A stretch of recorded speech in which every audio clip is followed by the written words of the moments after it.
শুভ সন্ধ্যা বন্ধুরা, আপনাদের সকলকে আমার চ্যানেল প্রচেষ্টায় রেবায় আরও একবার স্বাগত।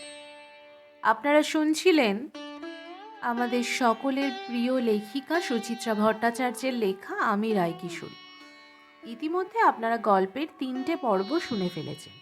আজকে আমি আপনাদের জন্য নিয়ে এসেছি গল্পের চতুর্থ অর্থাৎ অন্তিম পর্ব। আর আমার চ্যানেলে আজকে যারা নতুন তারা অবশ্যই গল্পের প্রথম 3টি পর্ব শুনে নেবেন। আমি আই বাটনে লিংক দিয়ে দেব।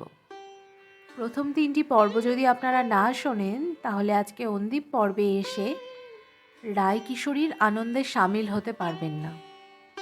আসুন তাহলে শুরু করি আজকের গল্প আমি রায়কিশোরীর অন্তিম পর্ব।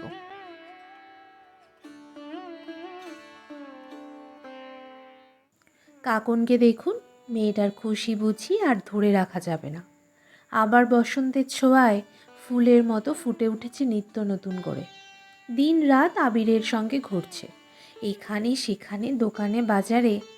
আবিরের ছোট্ট ফ্ল্যাটটাকে আরও কত সুন্দর করে সাজিয়ে তোলা যায় সেই চিন্তাতেই ব্যস্ত সারাক্ষণ। সামনের মাসে বালুরঘাট যাবে। ফিরে আসার পর জুলাইয়ে ওদের বিয়ে।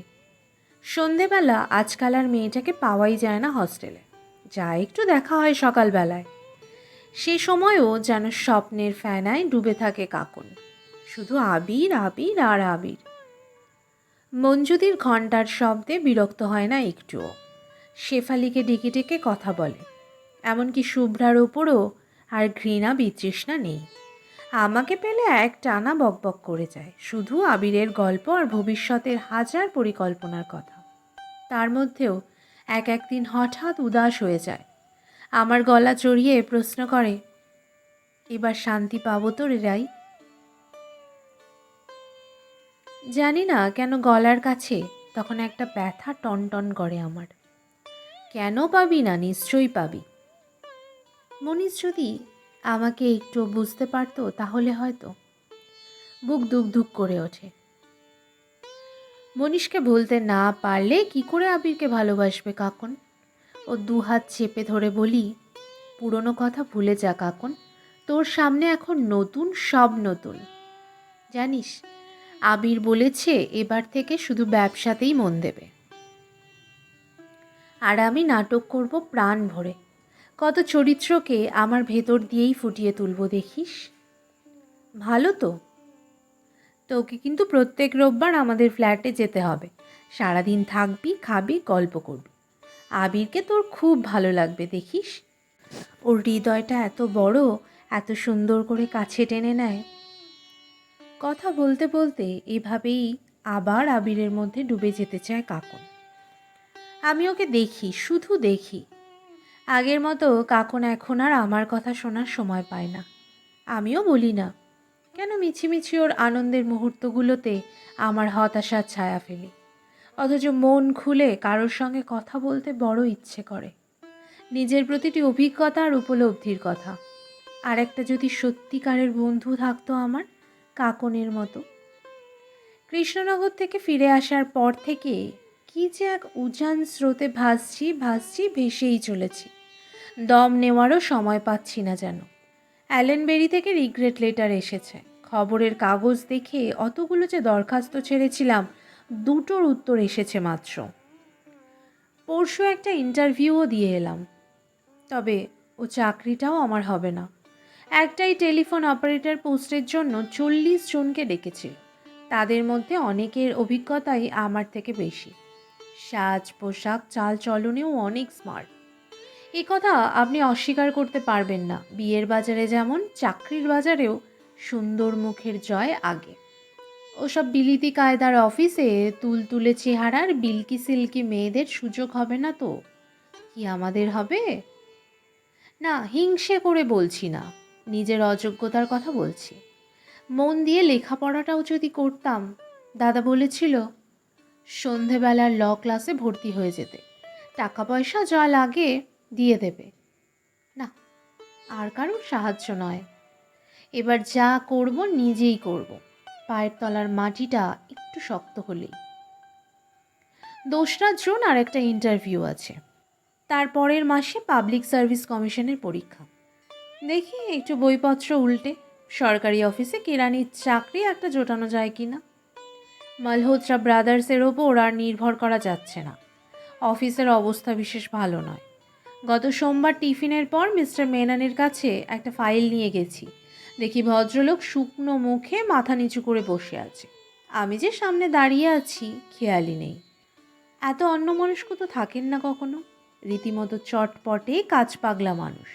নিচু হয়ে জিজ্ঞাসা করলাম, are you feeling sick Mr Menon? ভদ্রলোক চমকে তাকালেন। Oh Mrs Mitra, please sit down. এই মিসেস মিত্র ডাকটা আর পাল্টানো গেল না। অফিসের সবাই জানে আমার ডিভোর্স হয়ে গেছে অনেক দিন, তবুও আসলে দোষটা আমারই। কলকাতায় প্রথম যখন আসি সিঁদুর পরতাম বোকার মতো। কেন যে পরতাম, অথচ তার প্রায় বছরখানেক আগেই সব চুকে বুকে গেছে, তাও পরতাম।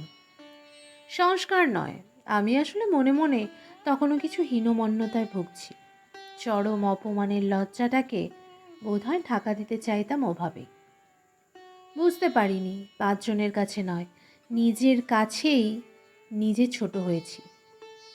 কাকুনি প্রথম আমার এই জড়তা কাটিয়ে দেয়।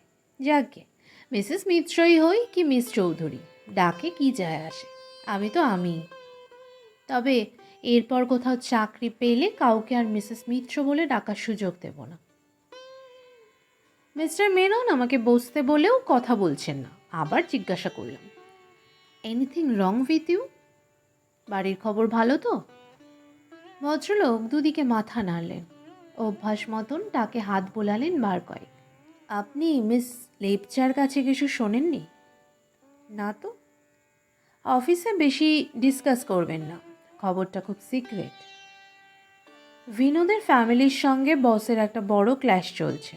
Probably the company is going to break up very soon. মাথা থেকে পা অবধি আচমকা বিদ্যুৎ খেলে গেল যেন। লাফিয়ে উঠে দাঁড়িয়েছি। সে কি, জানি না তো কিছু। হ্যাঁ ম্যাডাম, সেজন্যই দলভি সাহেব আবার এসেছিলেন লাস্ট উইকে। They had a long session. Binod চায়। বুঝতে পারছিলাম না মিস্টার মেনন আমাকে ভয় দেখাতে চাইছেন না নিজেকে। ভারী বিমর্ষ দেখাচ্ছিল লোকটাকে। এতদিন ধরে এই কোম্পানিতে আছি, সেই লোচন দাস মালহোত্রার আমল থেকে। এখন যদি সব ভেঙে চুরে যায়। ডোমা জানে সব? নিশ্চয়ই। তবে মিস লেপচাও তো কোম্পানি ছেড়ে দিচ্ছে। শার্লি রেজিগনেশন দিয়েছে জানি, সামনের মাস থেকে রেমিংটনে জয়েন করছে, কিন্তু ডোমা ডোমা কেন কিছু বলেনি আমাকে? চুপি চুপি কাউকে না জানিয়ে ভালো জায়গায় চলে যেতে চায়। এত স্বার্থপর তো মনে হয়নি মেয়েটাকে। অন্তত আমাকে বলতে পারতো, আমি কি ওর ভালোটাকে কেড়ে নিতাম? হায় রে, সে ক্ষমতাও যদি আমার থাকতো। আমি বোকা তো বোকাই।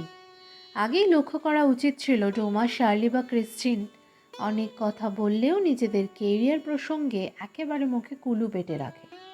এটাই হয়তো চাকরি জীবনের নিয়ম। কোথাও ইন্টারভিউ দিলেও সহজে কেউ জানাতে চায় না। ক্রিস্টিনও কি অফিসের গণ্ডগোলের কথা জানে? মেয়েটা তো মাঝে নিজের সমস্যা নিয়েই ব্যস্ত ছিল। হ্যাঁ, ক্রিস্টিনের এঙ্গেজমেন্টটা শেষ পর্যন্ত ভেঙেই গেছে। বেশ কিছুদিন হলো ম্যাথিউস চলে গেছে সিডনিতে। গত সপ্তাহের আগের সপ্তাহে পরপর 3 দিন ক্রিস্টিন আসছে না দেখে আমরা গিয়েছিলাম নীলহাট হাউসে খোঁজ নিতে, ওর বোন নীলোফারের কাছে। আচার আচরণ, পোশাক আশাক, এমনকি চেহারাতেও দুই বোনে কোনো মিল নেই। ক্রিস্টিনের মতো চোখ দুটো নীলচে বটে, তবে চুল একেবারে চিকচিকে সোনালি। ও মনে হয় সোনালি করে নিয়েছে। পরীর মতো সেই সোনার চুল নাচিয়ে নীলোফার বলছিল, oh God, they had a horrible fight. আমরা ক্রিস্টিনকে অনেক বুঝিয়েছিলাম, মা বাবা ঠিক কারোর পরামর্শ শুনল না। বুদ্ধ মেয়ে, নিজেই পায়ে নিজের কুড়োল মারল। ডোমা বলল, কিন্তু ও ও তো অস্ট্রেলিয়া যাওয়ার জন্য পাগল হয়ে আছে। ছাই, সত্যি যাওয়ার ইচ্ছে থাকলে জেদ ধরে পড়ে থাকবে কেন? আসলে ওর নেচার একেবারে আমার দাদুর মতন, একগুঁয়ে ফুলিশ। শার্লি বলল, ম্যাথিউস একটু কনসিডার করতে পারতো। জব ভাউচার পেলেই তো ক্রিশ্চিয়ান চলে যাবে। Why? After all he is a man. Nilofar ফটফট করে উঠল। বোঝাই যাচ্ছিল ক্রিশ্চিয়ানের সিদ্ধান্তে সে একটুও সন্তুষ্ট নয়। ম্যাথিউস কিছু অন্যায় দাবি করেনি। ক্রিশ্চিয়ান ওকে বিয়ে করে ওখানে গিয়েও চাকরি জোগাড় করতে পারত। ও দেশে কিছু জোগাড় করা কখনোই এখানকার মতো টাফ নয়। ডোমা ওকে সমর্থন করেছিল। ক্রিশ্চিয়ানের এত অ্যাডামেন্ট হওয়া ঠিক হয়নি। সত্যি যদি ওরা পরস্পরকে ভালোবাসে তবে এরকম ইগো থাকার কোনো মানেই হয় না। শার্লি বলল, বোঝাই যাচ্ছে ওদের মধ্যে আন্ডারস্ট্যান্ডিংয়ের অভাব ছিল। ভালোই হয়েছে, সঠিক বোঝাপড়া না থাকলে কখনোই বিয়ে করা উচিত না। Right, love is nothing but simply a vague term. Nilofar চোখ ঘুরিয়েছিল। But I pity her. If my man gets a chance like Matthews, I will blindly move with him. ঠিক বলেছ। হাউসওয়াইফ হয়ে কটা দিন কাটানোর মতো সুখ কি আর কিছুতে আছে? আমি নীরবে ওদের কথা শুনছিলাম। এই বোধ হয় সেই নদীর এপার কহে ছাড়িয়া নিঃশ্বাস। সব জাতের সব মেয়েই একটা জায়গায়, তবে মনে মনে এক। হয়তো এটাই প্রকৃতির নিয়ম। তা যাই হোক, মেয়েগুলোর কাছ থেকে আমি একটা নতুন পৃথিবীর সন্ধান পেয়েছি বইকি। আর ক্রিশ্চিন, ও তো আমাকে চোখে আঙ্গুল দিয়ে দেখিয়ে দিয়েছে আত্মমর্যাদা বোধ কাকে বলে। মনের ধাক্কা কাটিয়ে উঠে আবার দিব্যি কাজে এসেছে। একেবারে স্বাভাবিক। মনেই হয় না ওর জীবনে ম্যাথিউস বলে কেউ কোনোদিন ছিল। আগের মতোই হাসছে, গল্প করছে। ডোমা বা শার্লি ওকে কিছুই জিজ্ঞাসা করেনি। ওদের দেখা দেখি আমিও না। অথচ মজা দেখুন, আমার পুরনো বান্ধবীরা এখনও দেখা হলে ঘুরিয়ে ফিরিয়ে বিয়ে ভাঙার কথাটাই জিজ্ঞাসা করবে। এই তো কৃষ্ণনগর থেকে আসার দিন ভোরের ট্রেনে নূপুরের সাথে দেখা। নূপুর আমার সেই স্কুলের বান্ধবী। খুব মোটা হয়েছে, ভরাট মুখে সিঁদুরের চাকা টিপ, সিথি লালে লাল, কানে ঝুমকো দুল, গায়ের রং আরও ফর্সা হয়েছে। তার ওপর ফাউন্ডেশনও মেখেছিল খুব। বিয়ের আগে একেবারে উম্ন ঝুমন থাকতো। ছোট মাসি আর টুম্পার কাছ থেকে টানতে টানতে নিয়ে গেল ওদের সিটে। বরের সঙ্গে আলাপ করিয়ে দিল। এতটুকুন ফুটফুটে একটা ছেলেও হয়েছে ওদের। নূপুর জিজ্ঞাসা করল, কলকাতায় তুই কোথায় থাকিস রে এখন? ওই একটা হস্টেলে। আলগা হাসলাম। তুই কোথায়, সোদপুরেই? না রে, কিছুদিন হলো কল্যাণীতে কোয়ার্টার পেয়েছি ওর অফিসে। নূপুর গলা নামালো। ভালোই হয়েছে বুঝলি, শাশুড়ির সঙ্গে মোটেই বোন ছিল না। যা একখানা চিজ না। নূপুরকে দেখে সেই মুহূর্তে কেমন একটা চাপা হিংসে হচ্ছিল আমার। ওর ফুলের মতো ছেলেটা ত্যাঁ ত্যাঁ করে আবোল তাবোল বকছিল। বুকটা হা হা করে উঠছিল। সব কিছু ঠিকঠাক থাকলে আমারও হয়তো ওরকম একটা বাচ্চা থাকতো। নূপুর খুশিতে গলে গলে পড়ছিল। উফ, কি দোষী যে হয়েছে আমার ছেলেটা। ঠিক ওর বাবার মতন সারাদিন জ্বালাতন করে মারে। কিছুটা ঈর্ষা আর কিছুটা বিস্ময় বুকে নিয়ে ফ্যাল ফ্যাল করে নূপুরকে দেখছিলাম। কত বদলে গেছে মেয়েটা। কথাবার্তা হাব ভাবে পুরো দস্তুর গিন্নি। স্কুলে কি গেছই না ছিল। বিয়ের আগেও তো সারাক্ষণ তীর তীর করতো ঝর্নার মতো। সেই মেয়ে হঠাৎ কেমন ফুলে ফেপে উপচে পড়া নদী। আমার বিয়ের মাস কয়েক আগে বিয়ে হয়েছিল ওর। তুই বেশ আছিস। নূপুর আমার হাত ধরেছিল। দিব্যি কেমন ঝাড়া হাত পা, চাকরি বাকরি করছিস। নূপুরের সুখী সুখী চেহারার স্বাস্থ্যবান স্বামীটি বলে উঠল, শুধু চাকরি করলেই কি আর সুখে থাকা যায়? জিজ্ঞাসা করো না তোমার বান্ধবীকে, শখ করে কি আর বাইরে বেরিয়েছে? নূপুর ছপ করে বলে বসলো, ঠিক বলেছ। কি যে বিশ্রী অ্যাক্সিডেন্ট হয়ে গেল ওর জীবনে। জানিস রাই, আমি সবাইকে তোর কথা বলি। বাবা, ভাবলেই গায়ে কাটা দেয়। হ্যাঁ রে, তোর বরটা তোর সঙ্গে আর যোগাযোগ করে না? কৃষ্ণনগর থেকেই মনটা তেতো হয়েছিল।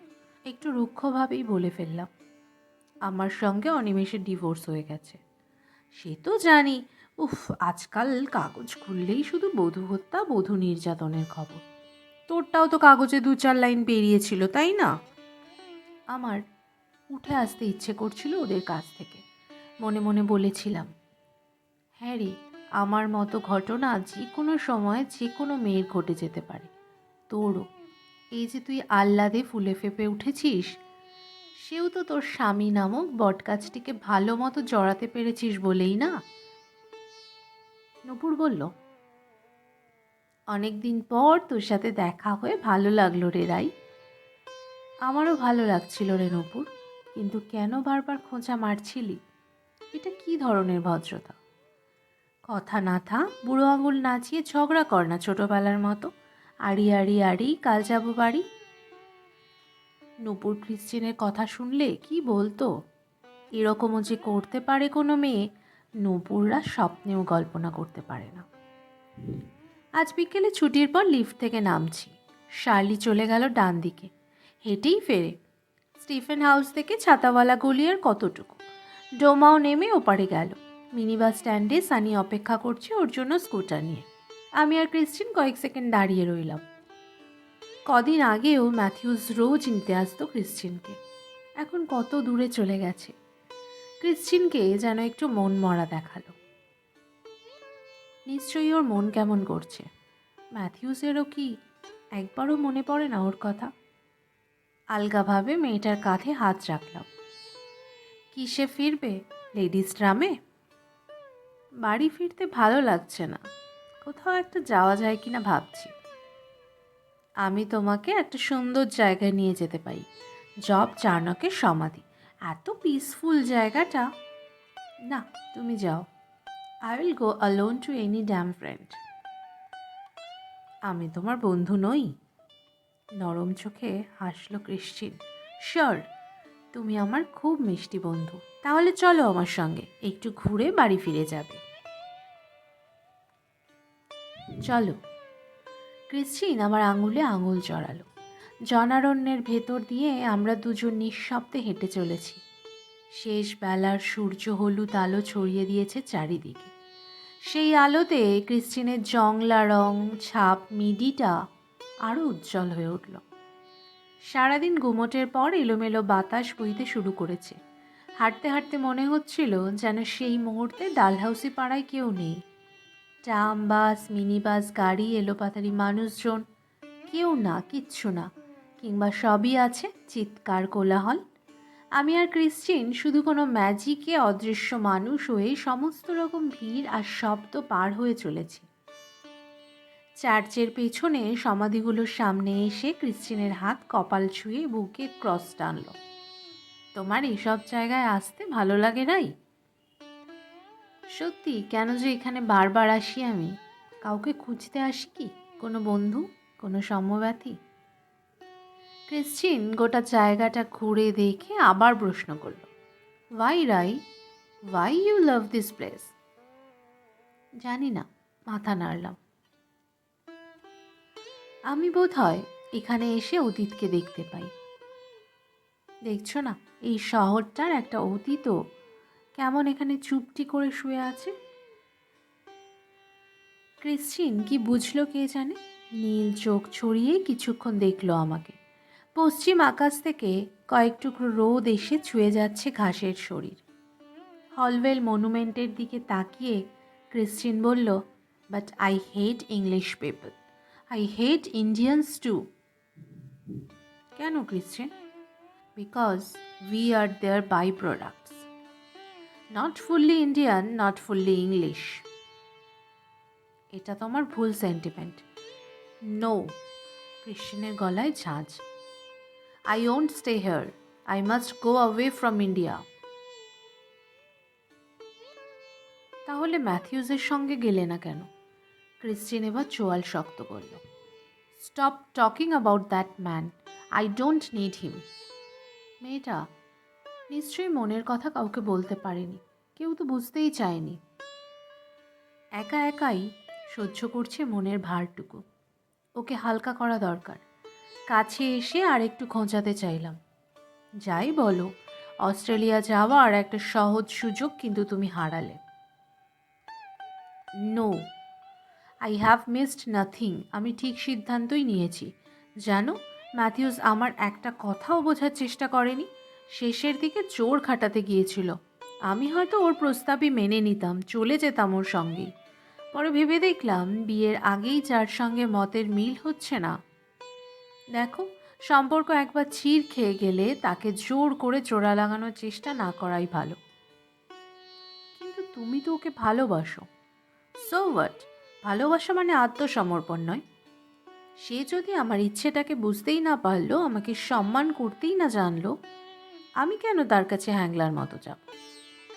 বলতে চাও ম্যাথিউস তোমাকে ভালোবাসতো না? Perhaps not. He wanted to dominate me. Christine দাঁতে দু ঠোঁট চাপল। সেটাই আমাকে সব থেকে বেশি আঘাত দিয়েছে, রাই। আমি চুপ করে রইলাম। ক্রিশ্চিনও মাথা নিচু করে রইল বেশ কিছুক্ষণ। তারপর যেন নিজের মনেই বলে উঠল, দেখো রাই, জীবনটা এত বিশাল, পৃথিবীটা এত সুন্দর, আর বেঁচে থাকাটা এত আনন্দের, আমি তার সব কিছুই উপভোগ করতে চাই, দাসত্ব নয়। And no bloody compromise with anybody who doesn't have respect for me. He tried to force me and got everybody's sympathy, all because he is a man. আমিও তাকে বলে দিয়েছি, আমি মেয়ে হতে পারি, but I am also a human being, not a mere stone or tree. যে যা বলবে তাই আমাকে মাথা নিচু করে মেনে নিতে হবে। Sorry, I am not that type of cheap. Christian নয়, যেন কোনো সাম্রাজ্ঞী ময়ূরপঙ্খী চড়ে ভেসে যাচ্ছিল আমার বুকের ওপর দিয়ে। অনেকক্ষণ তারপর একসঙ্গে ছিলাম আমরা। এসপ্ল্যানেডে এসে কিছু খেলাম, গল্প করলাম অনেক। একেবারে সহজ হয়ে গিয়েছিল ক্রিশ্চিয়ান, অফিসে যেমন থাকে সব সময়। আমি কেন জানি অন্যমনস্ক হয়ে যাচ্ছিলাম বারবার। ঘণ্টাখানেকের ওপর হস্টেলে ফিরেছি। তারপর থেকে বারান্দাতে দাঁড়িয়ে আছি তো দাঁড়িয়েই আছি, শাড়িটাও বদলানো হয়নি এখনো। কী যে হচ্ছে আমার ভেতরটায়, বারবার ক্রিশ্চিন ছুঁয়ে যাচ্ছে আমাকে। শক্তভাবে নিজের কথাগুলো বলার সময় কেন ক্রিশ্চিনের চোখ ভিজে উঠেছিল? হয়তো এটাই স্বাভাবিক। যুক্তি আর হৃদয় দুটো নিয়েই তো মন। শিকড় শুদ্ধ গাছ উপড়ে ফেলা সহজ নয়, যদি বা উপড়ে ফেলাও যায়, মাটিতে দাগ থাকবেই। এখন দোতলাটা ফাঁকা, একদম সুনসান। আমাদের ঘর ছাড়া আর দুটো ঘর তালা বন্ধ। মঞ্জুদি বোধহয় মন্দিরে টন্দিরে গেছে। বন্দনাদি কিছু আগে নিচে গেল টিভি দেখতে। পেছনের ভাঙা বাড়ির কাজগুলো ঝিমঝিম হাওয়ায় ভুতুড়ে ছায়ার মতো দুলে উঠেছে। জ্যৈষ্ঠ শুরু না হতেই গরম ভাপ উঠতে শুরু করেছে মাটির শরীর থেকে। সামনের বাড়ির আলোগুলো আজ সব নেভানো। ওদিক থেকে একটা চোরা অন্ধকার যেন গড়িয়ে আসছে এপারে। পাড়ার ছেলেরাও এখনও আড্ডায় বসেনি। চারদিক কেমন অদ্ভুত রকম শব্দহীন। আজকের নির্জন সন্ধেতে আমার একা থাকতে একটুও ভালো লাগছে না। কাকন তো নিজেকে নিয়েই মশগুল। সিদ্ধার্থও যদি থাকতো। ও বোধ হয় আর আমার সঙ্গে কোনোদিনও যোগাযোগ করবে না। কেন যে ওরকম নোংরা ব্যবহার করে ফেললাম সেদিন। আমাকেই যেতে হবে। বড্ড গরম লাগছে, নিচে গিয়ে গা ধুয়ে এলে ভালো হতো। উপরে এই সময় অত জল পাওয়া যায় না। সিঁড়িতে কার পায়ের শব্দ। ঘরে ঢুকতে গিয়েও দাঁড়িয়ে গেলাম। মন্দিরা কি ফিরল নাকি? না হিরন্দি? কাকন বা শুভ্রা এখন নিশ্চয়ই ফিরবে না। যেই আসুক একটু কথা বলে বাঁচি। নিজেকে বড় একা লাগছে। কি গোড়াই, অন্ধকারে কেন? ব্রততী বোধ হয় ছাদে উঠেছিল, আমাকে দেখে দাঁড়িয়ে পড়েছে। এমনি। তুমি এখন ছাদে যাচ্ছ কি করতে? আর বলো না, একে তো গরম, তারপর সবাই মিলে বাংলা সিরিয়াল দেখতে অফিসে জড়ো হয়েছে। যত সব জোলো প্রেমের গল্প। তাই তুমি হাওয়া খেতে যাচ্ছ? আমি হাসলাম। আবছা অন্ধকারে ব্রততীর মুখটা পরিষ্কার দেখা যাচ্ছে না। তুমিও এসো, ব্রততী ডাকছে। ভাল লাগছে না গো ছাদে যেতে, তার থেকে বরং ঘরে এসো। তুমি তো আসোই না দোতলায়। ব্রততী আমার বিছানায় বসেছে। ছোট আলোটা জ্বালিয়ে দিলাম। তোমার স্কুল কেমন চলছে? ভালোই। আমরা তো ওয়ার্ক এডুকেশনের লোক, স্কুলের ব্যাপারে খোঁজ খবর রাখি না। স্কুলে যাই, ব্যায়াম শেখাই, চলে আসি। মাঝে মধ্যে অবশ্য দু একটা ছোটদের ক্লাসও নিতে হয়। মেয়েরা আজকাল খুব ব্যায়াম করছে। নিশ্চয়ই, তুমিও করতে পারো, এত সুন্দর ফিগার তোমার, কয়েকটা আসন করলে একেবারে টান টান থাকবে। যা, একটু লজ্জা পেলাম। আমার আবার ফিগার ভালো কোথায়? ব্রততী ঝপ করে আমার হাত ধরে টানলো। নিজের দর বাড়াচ্ছ? তুমি নিজেই জানো না রাই তুমি কি। তোমার চোখ দেখলে যে কেউ পাগল হয়ে যাবে। হাতটা শক্ত করে ধরে আছে, ছাড়াবার চেষ্টা করেও পারলাম না। আস্তে আস্তে চাপ দিচ্ছে তালুতে। মুহূর্তে মন বিষিয়ে গেল। কি চাইছে বুঝতে পারছি। মেয়েতে মেয়েতে শরীরের খেলা। ছি, সাধে কি মন্দিরা দিয়ে কি দু চোখে দেখতে পারে না? মেয়েটাকে ঘরে ডাকাই ভুল হয়েছে। ছাড়ো, চলো ছাদে গিয়ে বসি। ছাড়তে ইচ্ছে করছে না গো, তোমার হাতটা কি নরম। ব্রততীর চোখ দুটো অন্যরকম হয়ে গেছে, যেন মানুষের নয় সাপের চোখ। গা ছমছম করে উঠল। ভয় করছে আমার। হ্যাঁচকা টানে হাত ছাড়িয়ে নিলাম। এসব আমার ভালো লাগে না ব্রততী, বসে গল্প করো না প্লিজ। সঙ্গে সঙ্গে সাপের মতো ফুঁসে উঠছে ব্রততী। গোটা মুখ অপমানে লাল, হিসিস করছে গলার স্বর। তবে কি ছেলেরা হাত ধরলে তোমার ভালো লাগে? একবার ঠোক্কর খেয়েও শিক্ষা হয়নি? পুরুষেরা কোনো দিন মেয়েদের ভালোবাসতে পারে না, মেয়েরাই মেয়েদের ভালোবাসতে জানে। বাজে কথা, এটা তোমার অসুখ। চুপ করো। কতটুকু জানো তুমি আমার সম্পর্কে? অনেক পুরুষ খেটেছি আমি, ওরা মেয়েদের শুধুই ভোগ করতে চায়, শক্তি দিয়ে। মেয়েরাই জানে কিভাবে নরম করে আদর করতে হয়। ব্রততী আচমকা উঠে দাঁড়িয়ে বুক থেকে আমার আঁচল টেনে ফেলে দিল। সরে যাওয়ার আগেই সজোরে চাপটে ধরেছে। অজস্র চুমু খেতে শুরু করেছে আমার ঠোঁটে, গালে, কপালে। মাথার ওপর ঘটাং ঘটাং শব্দে ঘুরে চলেছে ফ্যানটা। কয়েক সেকেন্ডের জন্য আমি যেন প্রতিরোধ হারিয়ে ফেললাম। তারপরই প্রচণ্ড শক্তিতে ওকে ধাক্কা দিয়ে সরিয়ে ছিটকে এসেছি বারান্দায়। তুমি চলে যাও ব্রততী। মেয়েটা হন হন করে নেমে যাচ্ছে। ওর দিকে আমার তাকাতেই ইচ্ছে করছে না। প্রবল বিতৃষ্ণায় মুখ ঘুরিয়ে নিলাম। আমি কখনো ব্রততীর মতো হতে চাই না, রীতা, কৃষ্ণা বা বৌদিদের ঘরের পাঁচরাশি মেয়েটার মতোও না। আমি কোনোদিন বর্দি ছর্দি হব না। ভালোভাবে বাঁচতে চাই আমি, স্বাভাবিক মানুষের মতো। একা একা থরথর করে কাঁপছি। অনেক দিন পরে কেউ ওভাবে শরীর ছুলো আমার। ব্রততী নিচে নেমে যাওয়ার পর কেমন একটা বিশ্রী কষ্ট হচ্ছে। শরীর ভেঙে হঠাৎ অকারণ ঝড় উঠছে কেন? নিজের এই বিদ্রোহী শরীরকে আমি চিনি না। তবে কি ভেতরে ভেতরে শরীর কারোর স্পর্শ চাইছিল? এরকমই? কে সে? নীলাঞ্জন? সিদ্ধার্থ? জানি না, জানি না, জানি না। এ কি হলো আমার? দু হাতে মুখ ঢেকে বিছানায় আছড়ে পড়েছি। হে ঈশ্বর, এক্ষুনি যে কেউ এসে পড়ুক আমার ঘরে। মন্দিরাদি, শুভ্রা, হিরণদি, যে কেউ।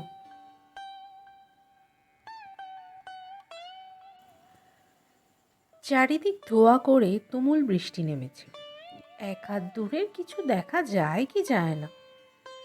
কোটি কোটি ঘষা কাচের টুকরো যেন অবিরাম আছড়ে পড়ছে মাটিতে। আকাশের প্রবল শব্দে স্তব্ধ পৃথিবীর সব কোলাহল। দুরন্ত সেই বৃষ্টি ভেঙে একা একা পথ চলছিল মেয়েটা। ধু মাঠে সে ছাড়া দ্বিতীয় প্রাণী নেই। মাঠের শেষে এক বিশাল কাচের ঘর। ভয়ানক দুর্যোগ পেরিয়ে মেয়েটাকে পৌঁছতেই হবে ওখানে। দূর থেকে ঝাপসা দেখা যায় ঘরটার ভেতর রাজকীয় চেয়ারে ছড়িয়ে ছিটিয়ে বসে কিছু গোমড়ামুখো মানুষ। তারা কেউ কোনো কথা বলছে না, শুধু বেল বাজাচ্ছে ঘন ঘন। তীক্ষ্ণ সেই ধাতব শব্দ আর মেঘের গর্জন মিলে মিশে একাকার। মেয়েটা আরও তাড়াতাড়ি হাঁটার চেষ্টা করলো। ভিজে শাড়ি জড়িয়ে যাচ্ছে পায়ে। কপাল বেয়ে অঝোর বৃষ্টি। তীব্র ঝলক ছিটিয়ে খলখল হেসে উঠল বিদ্যুৎ। মেয়েটা দু হাতে মুখ ঢাকল। কোনোভাবেই কি তবে ওপারে পৌঁছানো যাবে না? সে দৌড়নোর চেষ্টা করলো। ঝড় তাকে আছড়ে ফেললো মাটিতে। চিৎকার করে কাউকে ডাকতে চাইলেও কোনো শব্দই বেরোলো না গলা থেকে। অন্ধকার মিহি থেকে গাঢ় হচ্ছে ক্রমশ। আর কোনোদিন বুঝি সূর্য উঠবে না পৃথিবীতে। তুমি বড় প্যান প্যান করে কাঁদো। কে বলল কথাটা? চেনা গলা যেন। মেয়েটা চমকে তাকিয়েছে। আরে, মেয়েটা যে আমি। মুখ থুবড়ে পড়ে আছি কাদায়, আগুন রক বেনারসি কাদা জলে চুপচুপ। কথা না শুনে চললে মুখ ছিঁড়ে নেব তোমার। আবার দুহাতে মুখ ঢেকেছি আমি। নোংরা পাকে ডুবে আছে শরীর। দূর থেকে আরেকটা শব্দ ভেসে এলো। কেউ বুঝি নাম ধরে ডাকছে আমায়, রাই রাই। মাথা তুললাম। কাছে, আরও কাছে এগিয়ে আসছে সেই অপার্থিব আহ্বান। রিন রিন সুর উঠল বুকে। নিকষ অন্ধকারের দিকে হাত বাড়ালাম। কে তুমি? কোথায় তুমি? মেঘ কেটে সূর্য ওঠার মতো স্বপ্নের পুরুষ স্পষ্ট হচ্ছে। যেখানে তার পা পড়ে বৃষ্টি থেমে যায়, আলো ফুটে ওঠে। উঠে দাঁড়াতে গেলাম, গাঁট ছড়ায় টান পড়ল। অনিমেষে সিল্কের জোরের সঙ্গে বাঁধা চুমকি বসানো ওড়না টান টান বড় শক্ত করে বেঁধে দিয়েছে ছোট পিসি। রহস্যময় পুরুষ সামনে দাঁড়িয়ে, পেছনে অনিমেষের রাগী গলা। কোথায় যাচ্ছ? ঘরে এসো বলছি। যাব না, তোমাকে যেতেই হবে। কখনো না। আমি সামনে হাত বাড়িয়ে দিলাম। আমাকে তুমি নিয়ে চলো নীলাঞ্জন। নীলাঞ্জনের ঠোঁটে চাপা হাসি, চোখ বেয়ে ঝরছে ভালোবাসার ঝর্ণা। সে আমাকে উঠিয়ে নিল কাদা থেকে। এবার দুধারে শুধু গাঢ় ঘন সবুজ বন। হালকা নীল অন্ধকারের ভেতর দিয়ে ছুটে যাচ্ছে নীলাঞ্জনের বাদামি ঘোড়া। জোরে, আরও জোরে। শক্ত হাতে লাগাম ধরেছে নীলাঞ্জন। গায়ে তার মধ্যযুগের নাইটদের মতো লোহার পোশাক, শিরস্ত্রাণের ফলা ঝলমল। আমি তার চওড়া কাঁধে মাথা রাখলাম। আমরা কোথায় যাচ্ছি? যেখানে তুমি যেতে চাও। কোথায়? পাহাড় চূড়ায়। কি আছে সেখানে? আকাশ, মেঘ, আর মাটি নেই। নদী, সবুজ নরম ঘাস। নীলাঞ্জন নিঃশব্দে হাসল। ছুটছে ঘোড়া, ছুটছে। জঙ্গল শেষে 3টে খাড়া পাহাড়। একটা পাহাড় পেরিয়ে গেল, আরেকটাও। এবার 3য় পাহাড়ে উঠছে ঘোড়া, পাকদণ্ডি বেয়ে লাফিয়ে লাফিয়ে। পাহাড়ের মাথায় ছোট্ট একটা বাড়ি। ঘোড়া সেখানে এসে থামল। কিন্তু এ কি? এ তো আবিরের ফ্ল্যাট। কাকনের সঙ্গে এই ফ্ল্যাটে এসেছি আমি। এইমাত্র যে জঙ্গলটা পেরিয়ে এলাম তার ছবি ঝোলানো আছে আবিরেরই ড্রয়িং রুমে। এখানে আমরা কেন? নীলাঞ্জন দরজা খুলে ধরল। এসো রাই। এতক্ষণে সংবিত পেয়েছি। না নীলাঞ্জন, আমি যেতে পারি না। আমাকে ফিরতে হবে। এখানে এলে আর ফেরা যায় না রাই। আমাকে ফিরতেই হবে। আমার যে আজ ইন্টারভিউ। পাগলের মতো এলোপাথারি ছুটছি। নীলাঞ্জন কোথাও নেই। আবার ঝমঝম বৃষ্টি নেমেছে। সেই বৃষ্টিতে আবার অনিমেষের গলা। চাকরি তোমার হবে না। অসম্ভব, আমি পাবই। অনিমেষ আমার কাঁধ খামচে ধরল।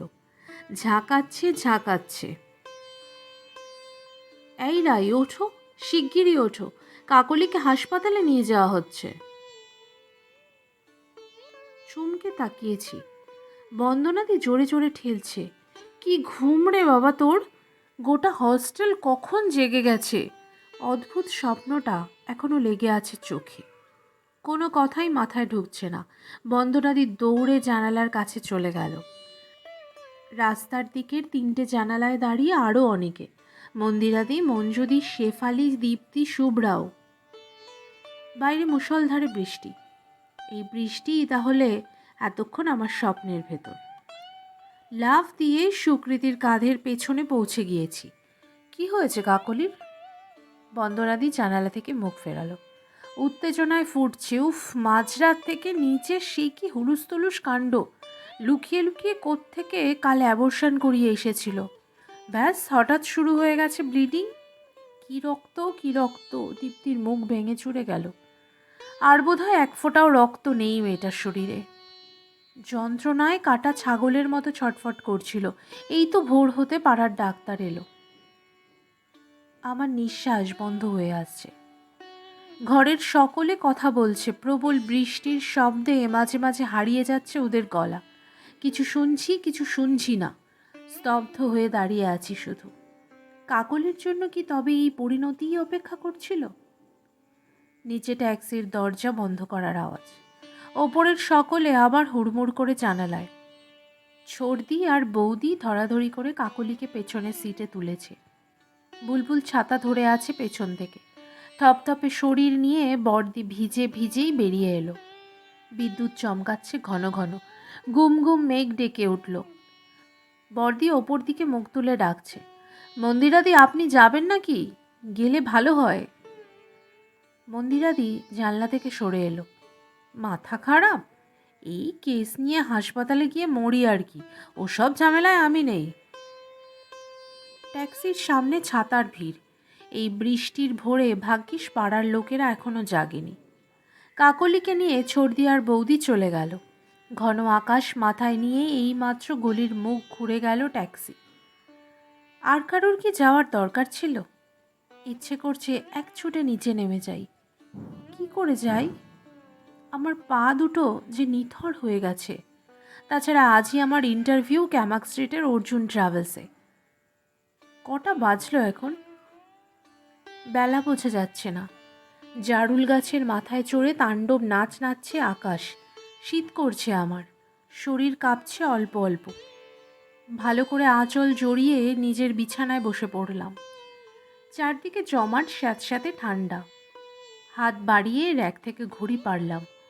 না, বেলা বেশি হয়নি, সবে 6:10। শুভ্রা প্রথম ফিরল জানালা থেকে।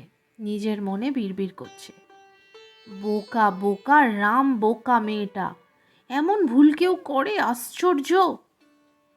হিরন্দি বিছানায় গা ছেড়ে দিল। আমাকেও যদি বলতো, আমাদের নার্সিং হোমে তো আকছাড়ি সব ঘটনা ঘটে। আমাদের নার্সিং হোম আবার এ ব্যাপারে ভীষণ স্ট্রিক্ট, গার্জেনের পারমিশন ছাড়া। গার্জেন একটা কাউকে সাজিয়ে নেওয়া যায়, মেয়েটা কোথায় কি করাতে গিয়েছিল কে জানে। বর্দি ঠেলা বুঝবে। বন্দনাদি হাঁটু মুড়ে চৌকিতে বসল। তখনই বলেছিলাম এসব মেয়েকে হস্টেলে রাখা উচিত নয়, কেন যে থাকতে দিল।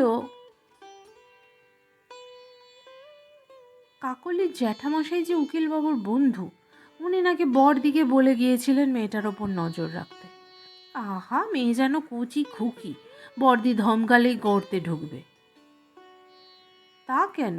5 জনের সঙ্গে থাকলেও তো নিজেকে সংশোধন করে নেওয়া যায়। আমাদের সবাইকে দেখেও তো ও ভুল করছেন। মেয়েটা আসলে বেসিক্যালি খারাপ, অথচ দেখে কিছুই বোঝা যায় না। কি সরল প্রতিমার মতো মুখ। বঞ্জুদি ছোঁয়াছুঁয়ির বাতিক ভুলেই হিরন্দির বিছানায় বসে পড়েছে। মুখ চোখে হায় হায় ভাব। এখানে যখন প্রথম এসেছিলাম কি সুন্দর পরিবেশ ছিল। যা বলেছেন। বন্দনাদি চা আনতে যাওয়ার জন্য তাক থেকে কাপ নামাচ্ছে। মান বাঁচিয়ে এই হস্টেলে আর বেশি দিন থাকা যাবে না, অন্য কোথাও। আমি বাবা গভর্নমেন্ট হসপিটালে চাকরি পেয়ে যাচ্ছি, ভালো কোয়ার্টার পাবো। শেফালি আড়মোড়া ভেঙে নিজের ঘরে চলে গেল। ও ঘরে আজ কাকন নেই, কালই বালুরঘাট গেছে। মেয়েটাকে আর এরপর এখানে ঢুকতে দেওয়া উচিত নয়। দাঁড়ান আগে বেঁচে ফিরুক তো। কাকলি কি মরে যাবে? সারা শরীর শিরশির করে উঠল আমার। সবাই কত হালকাভাবে কাকলিকে নিয়ে আলোচনা করছে। আমি কেন কিছুতেই পারছি না সহজ হতে? কেন কাকলি সুযোগ পেয়েও ফিরতে পারল না সুস্থ জীবনে? তবে কি ফেরা যায় না? তোলার সময় নিচের বৌদি গভীর মমতায় জড়িয়ে ধরেছিল কাকলিকে। ওই মহিলারই বা জীবনের ফাঁক কোথায়? কিংবা শুভ্রার? জানালা থেকে সরে আসার পর শুভ্রা সোজা বাথরুমে চলে গিয়েছিল। তারপর ফিরে আয়না নিয়ে সাজতে বসেছে। এই বৃষ্টিতেও কি আজ শুভ্রা বেরোবে? কোথায় যায়? হয়তো সত্যি অফিসে যায়, আমাদেরই মতন। যতই বৃষ্টি হোক আমাকেও তো বেরোতে হবে আজ। মন্দিরাদি চুপচাপ বারান্দায় দাঁড়িয়ে আছে।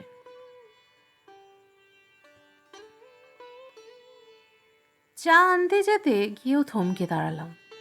বৃষ্টি ধরে এলেও অজস্র জলের ধারায় বারান্দা ভাসছে। এলোমেলো জলে টুকরো কাগজ, শুকনো পাতা, নিচের নর্দমা বেয়ে খরস্রোতা কাদা জল। একটু আগে স্বপ্নে ওই কাদাতেই হাবুডুবু খাচ্ছিলাম আমি। নোংরা কাদার দিকে তাকিয়ে মন্দিরাদি কী ভাবছে। কাকলিকে নিয়ে হাসপাতালে যেতেও রাজি হলো না, ঘরের মহিলা মহলেও নেই। ব্যাপার কি? কারুকে নিয়ে চর্চা চলছে অথচ মন্দিরাদি নেই, এ ভাবাই যায় না। চা খাবেন না? মন্দিরাদি ভুরু কুচকালো। কাকলির জন্য আমি নারী সেবা সমিতিতে বলে একটা পার্ট টাইমের ব্যবস্থা করেছিলাম, গেল না মেয়েটা। ওসব বাজে মেয়েদের জন্য কখনো কিছু করতে নেই। কাকুন থাকলে বলতো, ঠিক হয়েছে, উচিত শিক্ষা হয়েছে আপনার, আরও যান পরের ব্যাপারে নাক গলাতে। মেয়েটা কি হাতে পায়ে ধরেছিল একটা কাজ জোগাড় করে দেওয়ার জন্য, তখনই বোঝা উচিত ছিল বাঘিনী কোনোদিনও বোষ্টমী হতে পারে না। শুভ্রা প্লাস্টিকের বালতিতে জল আনতে বেরিয়েছে। আমাদের দেখে মুখ বেঁকালো। কি রাই, কাকলিকে নিয়ে গবেষণা এখনো শেষ হলো না? দপ করে মাথা জ্বলে উঠল। কোনোদিন যা করিনি তাই করে ফেললাম। চিৎকার করে বলে উঠলাম, তুমি একটাও কথা বলবে না এর মধ্যে। শুভ্রাও সঙ্গে সঙ্গে ফুঁসে উঠেছে। কেন? কথা বলার অধিকার শুধু তোমাদেরই আছে নাকি? হ্যাঁ তাই, তোমার মতো মেয়ের এখানে কথা বলা সাজে না।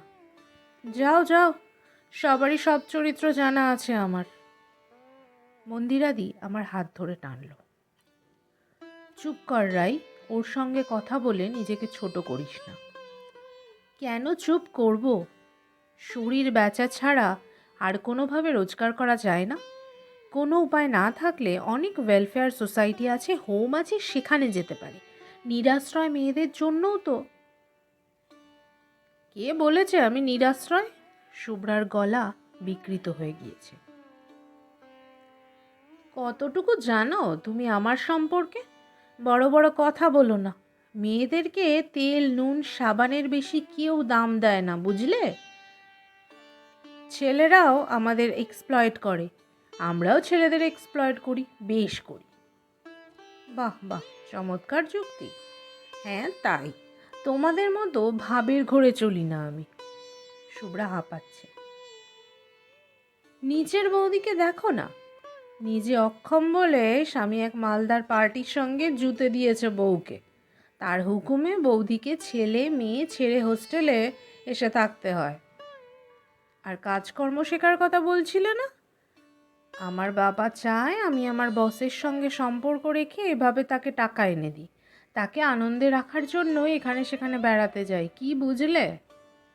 ঠিক আছে ঠিক আছে, তুমি যাও তোমার কাজে। যাবো তো বটেই, তার আগে আরেকটা কথাও বলে যাই।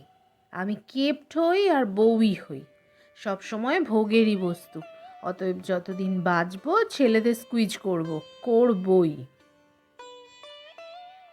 সমাজের বিরুদ্ধে এই কি হিংস্র প্রতিবাদ শুভ্রার? আমি পাথর হয়ে গেছি। কোনোদিন কি কোনো ভালো লোক দেখেনি শুভ্রা? কখনো ভালোবাসা পাইনি? কত মেয়েকে এরকম ভালোবাসাহীন হয়ে বেঁচে থাকতে হয়। শুভ্রাকে করুণা করতে ইচ্ছে হচ্ছে আমার। কিছু কিছু মেয়ে কোনো দিনই পৃথিবীর উজ্জ্বল দিকটা দেখতে পায় না। শুভ্রা গট গট করে ঘরে ঢুকে গেল।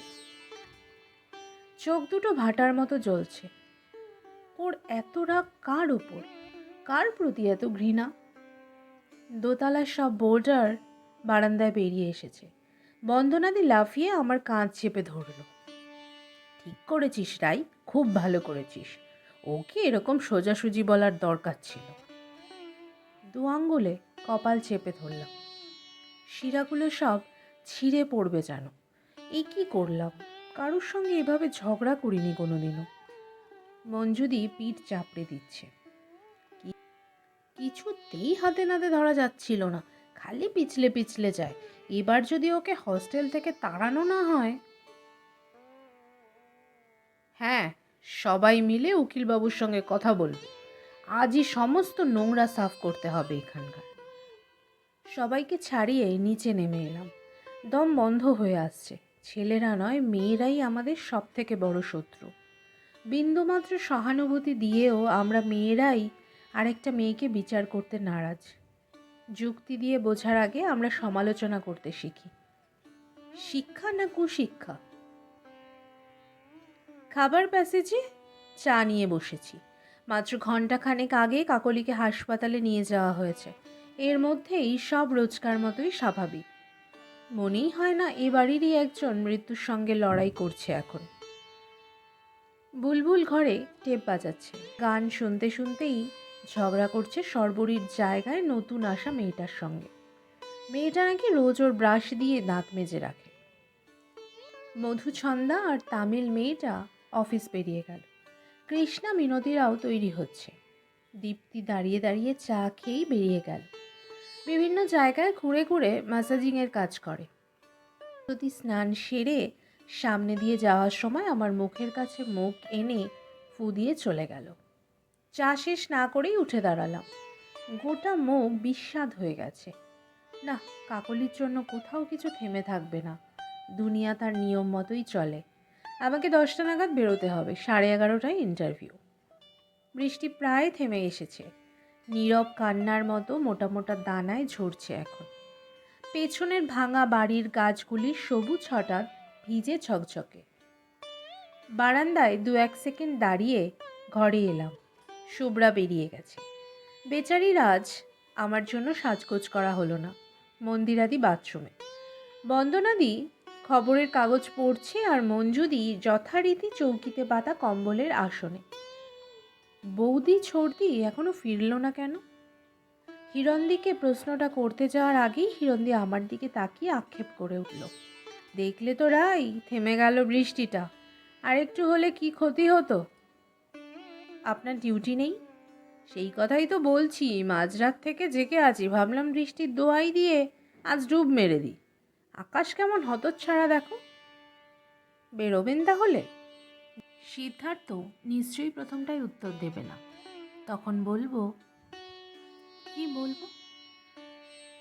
আমার অন্যায় হয়ে গেছে? না, কোনো পুরনো প্রসঙ্গ নয়। বলবো, এক্ষুনি চলে আসুন রবীন্দ্র সদন স্টেশনের মুখে, আমি অপেক্ষা করে আছি। তারপর তারপর মনে মনে কথার পর কথা সাজাচ্ছি আর সাজাচ্ছি। হঠাৎ সামনের দিকে চোখ পড়তেই শরীরে বিদ্যুৎ খেলে গেল। দূর থেকে কে এগিয়ে আসছে? মানুষের ভিড়ে হারিয়ে গেল। আবার দেখা যাচ্ছে আকাশি নীল রঙের শার্ট, সাদা প্যান্ট, হাতে ব্রিফকেস, লম্বা শরীর সোজা করে রাজপুত্রের মতো হাঁটছে। রেশম চুল কাঁপছে বাতাসে। গলা শুকিয়ে গেল। শরীরের সমস্ত গ্রন্থিগুলো বুঝি এক্ষুনি টুকরো টুকরো হয়ে খসে পড়ে যাবে। নীলাঞ্জন এখানে এলো কি করে, এই কলকাতায়? আরও কাছে আসতে নিজের ভেতর থেকেই যেন আমি ছিটকে গেলাম। ভুল ভুল ভুল, মানুষটা নীলাঞ্জন নয়, নীলাঞ্জনের মতো। কি বোকা আমি! নীলাঞ্জন এখানে আসবে কেন? যদি বা আসেও, এই প্রকাণ্ড শহরে কি করে দুজনের দেখা হবে? হয় না, স্বপ্নের পুরুষ কখনো বাস্তবে নেমে আসে না। সে আসে নীল অন্ধকারে, পাহাড় জঙ্গল পেরিয়ে, বাদামি ঘোড়ায় চেপে। লোকটা আমাকে পেরিয়ে চলে যেতেই চারিদিক যেন একেবারে শূন্য হয়ে গেল। কোথাও যাব না আমি, কাউকে ডাকবো না। অনেকক্ষণ একা একা থাকবো এখন, একদম একা। মেট্রো রেলে সিঁড়ি ভেঙে নেমে এলাম। হস্টেলেই ফিরছি। দুপুরবেলা শান্তিনীর ফাঁকা থাকে। সবাই বেরিয়ে গেছে যে যার কাজে। নিরিবিলিতে চুপচাপ শুয়ে থাকবো, সমস্ত পারিপার্শ্বিক ভুলে। একটু যদি ঘুমিয়ে পড়ি, আরেকবার কি সে আসবে না আমার স্বপ্নে? আমরা পৌঁছানোর আগেই মনীষের মৃতদেহ এসে গেছে শ্মশানে। আবির ট্যাক্সির ভাড়া মেটাচ্ছে। আলতো করে কাকনের হাত ছুলাম। আয়। কাকন নিষ্পন্দ। কাকনকে দেখেই বোধহয় এক ভদ্রলোক এগিয়ে এলো, মুখে চাপ দাড়ি, কাঁধে ঝোলা ব্যাগ। আমাকে আর আবিরকে এক ঝলক দেখে নিয়ে মাথা নাড়ল। আমি অরূপ, মনীষের বন্ধু। আবার ধকধক করছে বুকটা। কাকনকে ডাকতে গিয়ে গলা কেঁপে গেল। নামবি না? বার কয়েক ডাকার পর চোখ খুলল কাকন। ফ্যাল ফ্যাল করে চারিদিক দেখছে। আবিরের দিকে তাকালাম। ভীষণ অন্যমনস্কভাবে সিগারেট ধরাচ্ছে।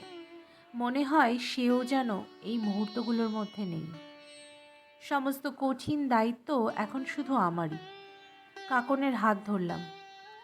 Kakon, please. আমার কাঁধে ভর দিয়ে কাকন নয়, একটা নির্জীব পুতুল নামছে ধীরে ধীরে। অরূপ ডাকল, এসো কঙ্কনা, আমি জানতাম তুমি আসবে। কাকন শরীরটাকে পুরোপুরি ছেড়ে দিল, নিঃশ্বাস ভারী। মনীষের মৃত্যু সংবাদ ওকে কি চিরকালের মতো বোবা করে দেবে? খবরটা শোনার পর থেকে এখনো একটা শব্দ উচ্চারণ করেনি। পুরনো লোহার গেট পেরিয়ে বাঁধানো রাস্তা ধরে ভেতরে ঢুকছি আমরা। আমি আর কাকন আগে, পেছনে আবির, অরূপ। এই প্রথম আমার কোনো শ্মশানে আসা। যত এগোচ্ছি মৃত্যুর পোড়া গন্ধ ঝাপটা মারছে নাকে, মাথা ঝিমঝিম করে উঠল। বেরোনোর আগে জোর এক পশলা বৃষ্টি হয়ে গেছে। শেষ শ্রাবণের আকাশ তবু ঘন কালো, বাতাস টালমাটাল। একদল লোক দাহ শেষ করে ফিরছে। কৌতূহলী চোখগুলো বার দুয়ে ঘুরে দেখল আমাদের। রাস্তার দুপাশে অসংখ্য ভেজা কাঠের স্তূপ। দুটো লুঙ্গি পরা লোক বিশাল দাড়িপাল্লায় কাঠ ওজন করছে। কত কাঠ লাগে একটা মানুষকে পোড়াতে? লোক দুটোও আমাদের আর চোখে দেখছে। নিশ্চয়ই এখানকার ডোম। পেশিবহুল শরীর, চওড়া কাঁধ, চোখ তেলাকুচোর মতো লাল। কাকনের কাঁধ থেকে আঁচল খসে গেছে, আলগোছে উঠিয়ে দিলাম। এলোমেলো চোখে তাকালো কাকন। অরূপ আবিরকে বলল, আমরা ইলেকট্রিকই দিতে চেয়েছিলাম এই বর্ষায়। শেষের দিকে কিছুদিন নাকি মনীষ শুধু মৃত্যু আর চিতা নিয়ে কবিতা লিখেছে, কাঠের বিছানায় নিজেকে সাজিয়েছে। কাকনের শরীর ঝাঁকিয়ে বিকট শব্দ ছিটকে এলো। এক্ষুনি বুঝি পড়ে যাবে। পেছন থেকে আবিরের ভাঙা ভাঙা গলা শোনা গেল, ওসব কথা এখন থাক অরূপবাবু। অরূপও সচকিত হয়েছে। সরি। এই ভদ্রলোকই কি আজ ফোন করেছিল হোস্টেলে? সকালে শাড়ি পরছি অফিস যাব বলে। কাকন দোতলার বাথরুমে নিচ থেকে ছর্দি ডাকলো, কাকন তোমার টেলিফোন। স্নান করতে করতেই চিৎকার করলো কাকন, রাই, আবির ফোন করেছে, একটু ধর না গিয়ে, বলবি আমি আধ ঘন্টার মধ্যেই বেরিয়ে পড়ছি। বালুরঘাট থেকে ফিরে নতুন সংসারের শেষ কেনাকাটাগুলো সারতে আবির আর কাকন দারুণ ব্যস্ত। কাপড়টা তাড়াতাড়ি জড়িয়ে নিচে এলাম। উকিলবাবু তখন অফিস ঘরে বসে, আজকাল প্রায়ই সকালের দিকে আসেন। উকিলবাবুর সামনের চেয়ারে হাউসকোট পরা বর্দি। টেবিলের মাঝখানে রাখা রিসিভার কানে তুললাম। কঙ্কনাকে একটু ডেকে দেবেন? আবিরের গলা তো এত ভরাট নয়। কাকন একটু ব্যস্ত আছে, আমি ওর বন্ধু, কিছু দরকার থাকলে আমাকে বলতে পারেন। ও প্রান্ত ক্ষণকাল নীরব। আপনার নম্বরটা বলুন, ওকে পরে রিং করতে বলছি। থাক, তার দরকার নেই। গম্ভীর স্বর আবার থমকালো। কঙ্কনাকে জানিয়ে দেবেন মনীষ পরশু রাতে সুইসাইড করেছে। খবরটা এতই অপ্রত্যাশিত যে প্রথমটা বুঝতেই পারিনি। কে মনীষ? কবি মনীষ সান্যাল, ওকে বলবেন, তাহলেই বুঝবে। লোকটা ফোন রেখে দিচ্ছে। রিসিভার খামচে ধরলাম। এক সেকেন্ড, কিভাবে মারা গেল মনীষ? বললাম তো সুইসাইড করেছে। লোকটার গলায় বিরক্তি। আজ দুপুরে বডি পাওয়া যাবে। আশা করছি 3টের মধ্যে শ্মশানে নিয়ে যেতে পারবো, ও যদি দেখতে চায়। লোকটা কি নির্দয়ভাবে বলে যাচ্ছিল কথাগুলো। একবার মনে হলো কেউ বদমাইশি করে ফোন করছে না তো, কিন্তু এরকম সংবাদ। চোখ বুজে ফেললাম। আমাকেই কেন এই খবর শুনতে হলো? উকিলবাবু ভুরু কুঁচকে তাকিয়ে আছেন। বড়দির চোখ থেকে চশমা খুলল। তোমার মুখ এমন সাদা হয়ে গেছে কেন রাই? কে মারা গেছে? রিসিভার নামিয়ে সজোরে ঠোঁট কামড়ে ধরেছি। কাকনের ফোন ছিল না? মাথা নাড়লাম। কে করেছিল? আবিরবাবু? আমাদের সঙ্গে কথাবার্তা বেশি না বললেও এখানকার সবার নারী নক্ষত্র বড়দির মুখস্থ। কাকনের আগের হাজব্যান্ড মারা গেছে। কখন? পরশু। কথা বলতে বলতেই পরের কর্তব্যগুলো চটপট স্থির করে ফেলছি। আমি কি এখান থেকে গোটা দুয়েক কল করতে পারি? উকিলবাবু চেয়ার ছেড়ে উঠে দাঁড়ালেন। তুমি কাঁপছো, এখানে বসো। ফোনের অনুমতি পাওয়ার পর অন্য চিন্তা মাথায় ঢুকেছে। আবির কিংবা কাকনের শ্যামবাজারের মামা কারুর নম্বরই জানা নেই। কাকন বাথরুম থেকে না বেরিয়ে থাকলেও ডায়েরি খুঁজে দেখা যায়। বেরোবো বলে পেছনে ফিরেছি, সামনেই কাকন স্থির চোখে তাকিয়ে আছে আমার দিকে। মোট 3টে চিতা জ্বলছে ভেতরে, চাতালে টুকরো টুকরো মানুষের ভিড়। ডান দিকের উঁচু বেদির একধারে ফুলশয্যায় শুয়ে মনীষকে ঘিরে ছোটোখাটো জটলা। অরূপ কাকনকে নিয়ে গেল সেদিকে। আমার পাশে দাঁড়ানো আবির নিশ্চল। খবর দেওয়ার দরকার হয়নি, কাকনকে ডাকতে ও নিজেই এসেছিল হস্টেলে। মনীষের এক আত্মীয়া ঢুকরে উঠল। পাশেই কোনো কারখানায় সাইরেন বাজাচ্ছে। কান্না আর সাইরেনের শব্দ এক হয়ে গেল। গামছা কাঁধে কয়েকটা অল্পবয়স্ক ছেলে বাদিকের ধাপে বসে একজন সামনের চিতায় জ্বলন্ত সিগারেট ছুঁড়ে দিল। পাঁচিলের দিকের চিতাটা নিভু নিভু। ঘাট থেকে কলসি করে জল এনে ঢালছে শ্মশান বন্ধুরা। একটু পরে মনীষ সান্নালও ওইভাবে নিশ্চিহ্ন হয়ে যাবে। জীবনের মানে তবে এই? কদিনের জন্য আসা, তারপর ছাই হয়ে মিশে যাওয়া মাটিতে। শরীর মন অসাড় হয়ে আসছে আমার, গলার কাছে অকারণ কান্নার ডেলা। হাত বাড়িয়ে আবিরের শার্টের হাতা খামচে ধরলাম। আমি বাইরে যাব। আবিরের থমথমে মুখ আমার দিকে ফিরল। মনীষের অতর্কিত মৃত্যু তাকেও যেন নির্বাক করে দিয়েছে। অরূপ ছুটে এলো। আপনারা কঙ্কনাকে নিয়ে আসুন। আবির আমার পিঠে হাত রাখল। আমি নয়, আমার হয়ে অন্য কেউ হাঁটছে যেন। কখন কাকনের পাশে এসে দাঁড়িয়েছি জানি না। মাথার উপর চাপা শব্দে মেঘ গুড়গুড় করে উঠল। ভেজা কাঠের ধোঁয়ায় চোখ জ্বলছে। মৃত মানুষেরা শুধুই কালচে ধোঁয়া হয়ে উঠে যাচ্ছে ওপরে, আরও ওপরে। আদি গঙ্গার দিক থেকে আসা কনকনে বাতাস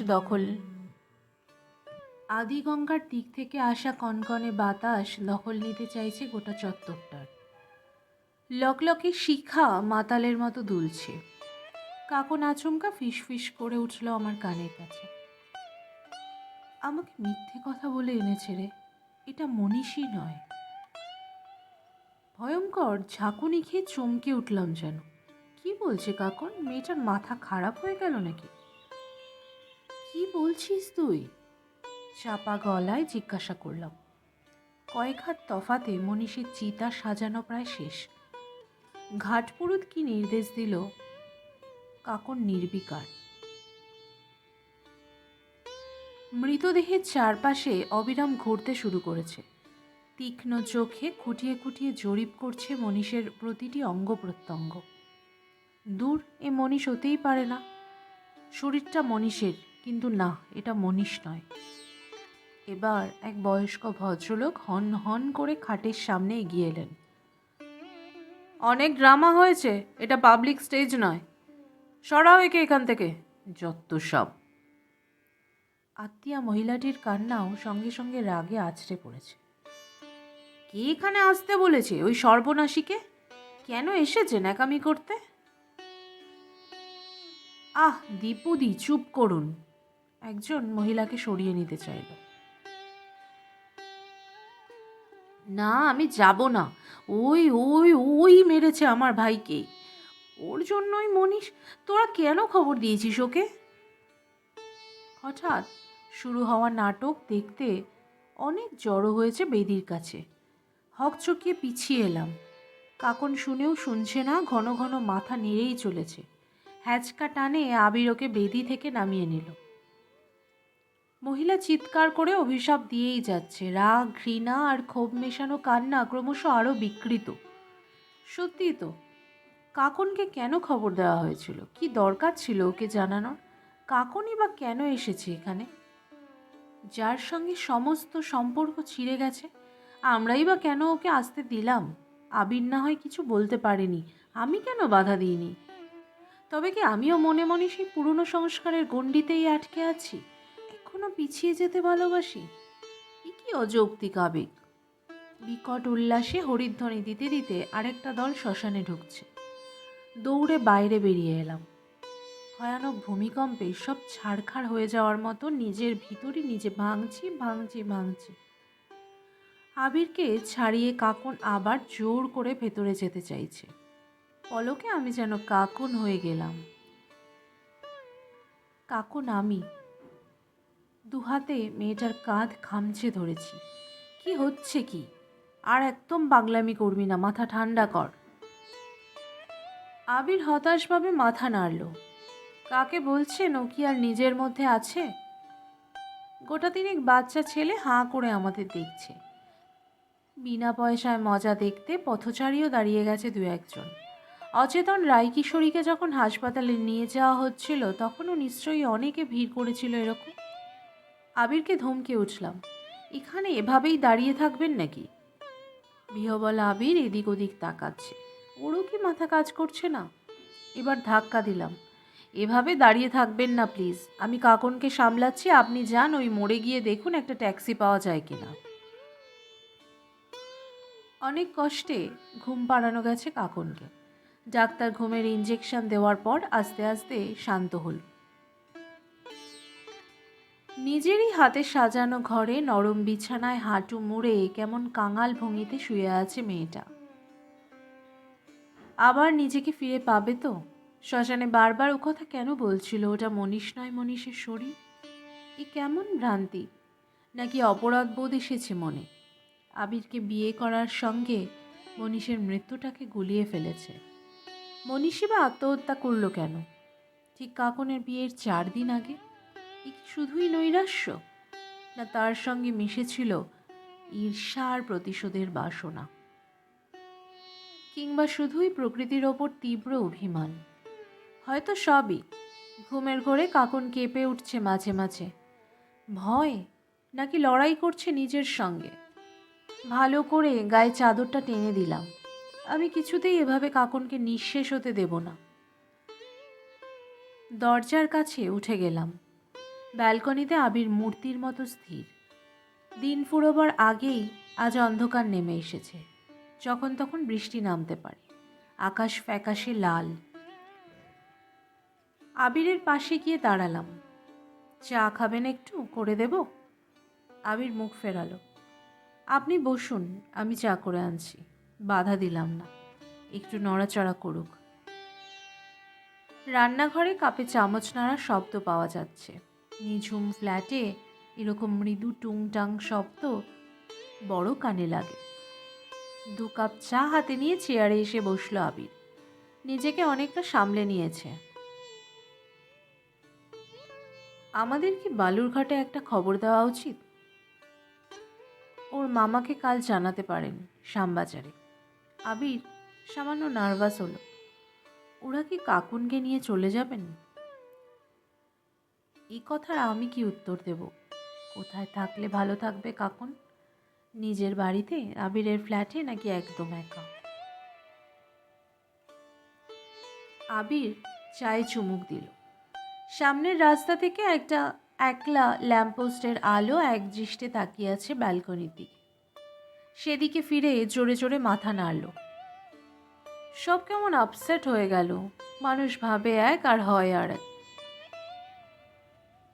এত ঘাবড়াচ্ছেন কেন? এটা একটা টেম্পোরারি ফেজ। শরীর সুস্থ হলেই। আপনার তাই মনে হয়? নিশ্চয়ই। পিঠ সোজা করে বসলাম। আবি সিগারেট ধরালো। আপনি বলুন তো, আমার কি কাকুনকে বুঝতে ভুল হয়েছিল?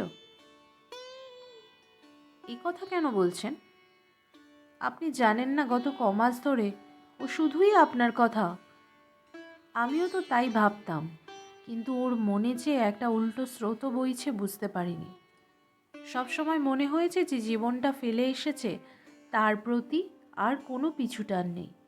অথচ দেখুন, মন থেকে এখনো আগের ঘরটাকেই পুরোপুরি ভেঙে ফেলতে পারিনি।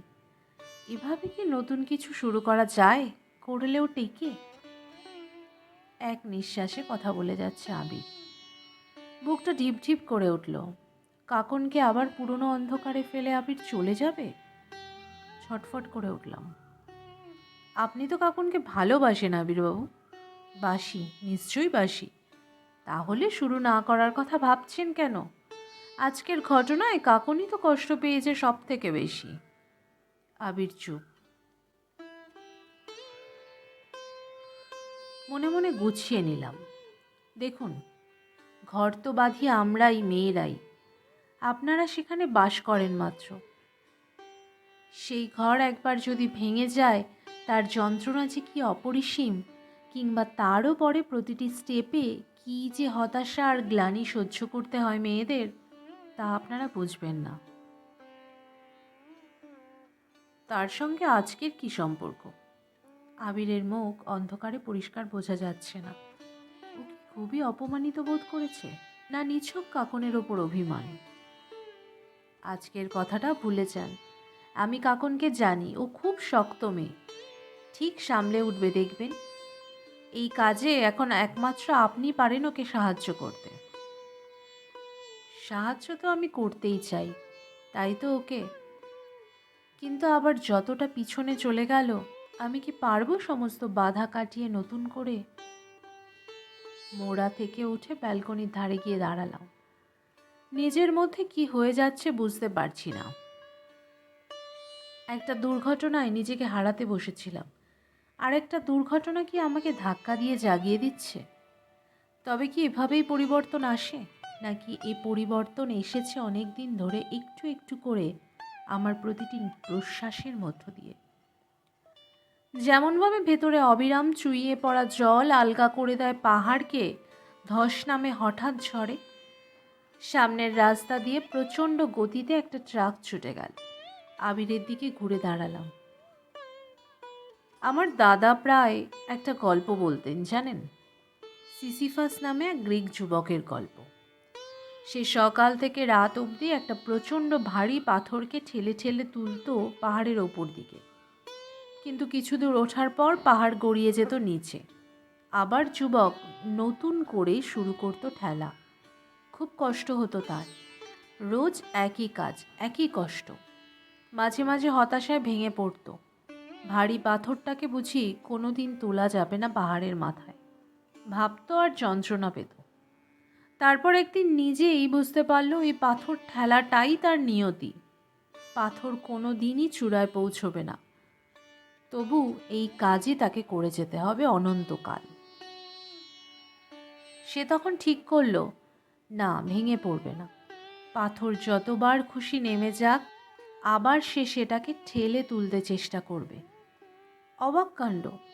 এরকম একটা অনুভূতি আসার সঙ্গে সঙ্গে সে টের পেল কাজটা করতে আর তার মোটেই কষ্ট হচ্ছে না, বরং এক ধরনের আনন্দ আছে এই সংগ্রাম। আমার মনে হয় আপনার, আমার, কাকনের সবার জীবনই সিসিফাসের জীবন। নিজেকে ঠেলে ঠেলে তোলা, আবার গড়িয়ে নেমে আসা, আবার তোলা, আবার নামা, এভাবেই। আবির আরেকটা সিগারেট ধরালো। বুঝতে পারছে আমি কি বলতে চাইছি। এই গল্প আমি বললাম কাকে, আবিরকে না নিজেকে? চাপা গোঙানির শব্দ আসছে ঘর থেকে। কাকনের ঘুম ভেঙে গেল নাকি? আমি যাওয়ার আগেই আবির ঝড়ের মতো ছুটে গেছে। গভীর উৎকণ্ঠায় ঝুঁকেছে কাকনের মুখের কাছে। কি কষ্ট হচ্ছে কাকন, জল খাবে? কাকনের বোবা চোখ খুলেই বুঝে গেল, আবার ঘুমিয়ে পড়ল বোধহয়। কি সুন্দর করে কাকনের মাথায় হাত বুলিয়ে দিচ্ছে আবির। ঘুমের ওষুধের ক্রিয়ায় ঠান্ডা হয়ে যাওয়া কাকনের কপালে আবিরের হাত নরম উত্তাপ পাঠিয়ে দিচ্ছে যেন। এরই নাম তবে ভালোবাসা, এরই জন্য একজন পুরুষের একটি নারীকে বা একজন নারীর একটি পুরুষকে প্রয়োজন হয়। চোখ ঝাপসা হয়ে গেল। আবিরের সঙ্গে কার মিল? খুব মিল। সে কে? বাইরে বিদ্যুৎ চমকে উঠল। সরে এলাম দরজা থেকে। ঝড় বৃষ্টি আসার আগেই আমাকে ফিরে যেতে হবে। কাকলির জন্য থেমে থাকেনি কিছু, কাকনের জন্যও থামল না। হস্টেল চলেছে নিজের মনে, সেই গান, হইচই, চিৎকার, ঝগড়াঝাটি। তার মধ্যেই যে যার কাজে বেরিয়ে যাওয়া, ফিরে আসা। তার মধ্যেই ব্রততীরা আনন্দ খুঁজছে নিজস্ব কায়দায়। শুভ্রারা আরও হিংস্র হয়ে উঠেছে। আর শুধু বেঁচে থাকার জন্যই বেঁচে আছে মন্দিরাদি বন্দনাদি হিরণদিরা। জীবনযাপন নয়, যেন কোনো রকমে জীবন ধারণ, বর্দি ছর্দি বা কোন ব্যতিক্রম। মাঝে মাঝে হঠাৎ ঝড় তোলে এক আধজন, তারপর আবার জীবন বৃত্তের মতো। কাকলি ফিরল না। হাসপাতাল থেকে ওর জ্যাঠামশাই নিয়ে গেছে ওকে। কোথায় কিভাবে যে এখন আছে মেয়েটা, এত বোকা। পায়ের তলায় মাটি পাওয়ার সুযোগ পেয়েও স্বেচ্ছায় ছেড়ে তলিয়ে যাচ্ছিল। আর কি সুযোগ পাবে? নাকি শুভ্রার মতোই ক্রমশ জেদি বেপরোয়া হয়ে যাবে? জানি না, আমার ভাবতে ভয় করে। অর্জুন ট্রাভেলস 15 দিনের মধ্যে জয়েন করতে বলেছে আমাকে। চিঠিটা তাকের ওপর পড়েই আছে। শেষে ওই চাকরিটাই পেলাম। আপনারা তো জানেনই, ওই অফিসের লোকজন, পরিবেশ, কেতা কায়দা কিছুই আমার ভালো লাগেনি। কিন্তু মাঝে মাঝে সিদ্ধান্ত নেওয়া যে কি কঠিন হয়ে দাঁড়ায়। মালহোত্রা ব্রাদার্স 1 মাসের নোটিশ ধরিয়ে দিয়েছে অফিসের সকলকেই। বিনোদ হয়তো অন্য এজেন্সি খুলবে। অশোক মালহোত্রা বিয়ে করেছে মার্গারেটকে। মালহোত্রা ব্রাদার্স আবার চালু হলে, যার সম্ভাবনা খুবই কম, মার্গারেট হবে নতুন মালকিন। নোটিশ দেওয়ার আগে 2 ভাই একসঙ্গে অফিসের সকলকে ডেকেছিল ঘরে। কি আশ্চর্য ব্যাপার দেখুন, ভাই ভাই ভিন্ন হতে চলেছে, বন্ধ হয়ে যাচ্ছে পৈতৃক প্রতিষ্ঠান, তবু নিজেদের ভিতরকার বিবাদ আমাদের বুঝতে দিতে চায় না। যাদের অনেক টাকা থাকে তারা বোধ হয় এরকমই রঙিন মুখোশের আড়ালে নিজেদেরকে রেখে দেয়। আমরা মধ্যবিত্তরা আবেগ লুকোতে জানলাম কই। মিস্টার মেনন তো এক ঘর লোকের সামনে চশমা খুলে চোখ মুছতে লাগলেন। এই বয়সে নতুন চাকরির সন্ধান করা। ব্যানার্জিদা অবশ্য ভাঙলেও মচকাননি। প্রভিডেন্ট ফান্ড, গ্র্যাচুইটি, কম্পেনসেশন সব কিছুরই দাবি জানিয়েছেন জোর গলায়। প্রভিডেন্ট ফান্ডের টাকা নাকি দীর্ঘদিন জমাই দেয়নি কোম্পানি। ব্যানার্জিদা বলেছেন কেস করবেন। কি জানি, শেষ পর্যন্ত হয়তো ফয়সালায় আসতেও পারে মালহোত্রারা। তবে সেসব তো মিস্টার মেনন বা ব্যানার্জিদাদের মতো পুরনো কর্মচারীদের বেলায়। আমাদের কি হবে? আমার, ক্রিশ্চিনের কিংবা অজয় সিনহার? অজয় সিনহার চোখ দুটো সেদিন মরা মাছের মতো নিষ্প্রভ দেখালো। হাঁ করে মেয়েদের দেখার মানসিকতা আর নেই বেচারার। ডোমা শার্লি নতুন অফিসে জয়েন করে গেছে। রোজ ভাবি ওদের ফোন করব, ডায়াল ঘোরাতে গেলেই অভিমান কামড়ে ধরে হাতটাকে। ওরাই বা একদিনও কেন খোঁজ নিল না আমাদের? নতুন জায়গায় গিয়ে ভুলে গেল? এটা আমার ভুল অভিমান। নতুন থেকে নতুন, আরও নতুনের দিকে এগিয়ে চলার নামই বেঁচে থাকা। থাক তবে, ওরা আমার স্মৃতিতেই থাক, প্রথম বাইরের জগতের আলোর প্রতিনিধি হিসেবে। ক্রিশ্চিন অনর্থক রাগ করে। অল সেলফিশ, প্রতিটি মানুষই স্বার্থপর পৃথিবীতে। ম্যাথিউসের ওপর অভিমান ক্রিশ্চিনের এখনও যায়নি। তবে কিছুদিন হলো আরেকটা বন্ধু পেয়েছে, জেমস ডোনাল্ড। অফিসের পর ছেলেটার সঙ্গে মোটর বাইকে করে পাখির মতো উড়ে যায়। রিচির সঙ্গেও ইদানিং খুব ভাব। রোজ টিফিনে আমাকে নিয়ে হোল ইন দ্য ওয়ালে যেতে চায় মেয়েটা। কি করে বোঝাই, প্রতিদিন ওখানে গিয়ে টিফিন করার বিলাসিতা আমার সাজে না।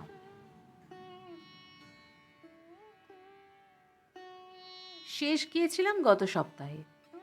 জন তার স্বাভাবিক হাসি মাখা মুখে কুশল জিজ্ঞাসা করল। ক্রিশ্চিন তখন রিচির সঙ্গে গল্পে ব্যস্ত। একগাল হাসলাম। Fine John, thank you. Fine fine শব্দটা কি সুন্দর অথচ নির্মম, তাই না? কত মানুষকে যে ভালো না থেকেও দিনরাত ভালো আছি বলে যেতে হয়। মালহোত্রা ব্রাদার্স ছেড়ে কোথায় যাব জানি না, তবে জনের দোকানটা মনে থাকবে চিরদিন। ওটাও তো আমার পৃথিবী দেখার আরেকটা জানালা কি না?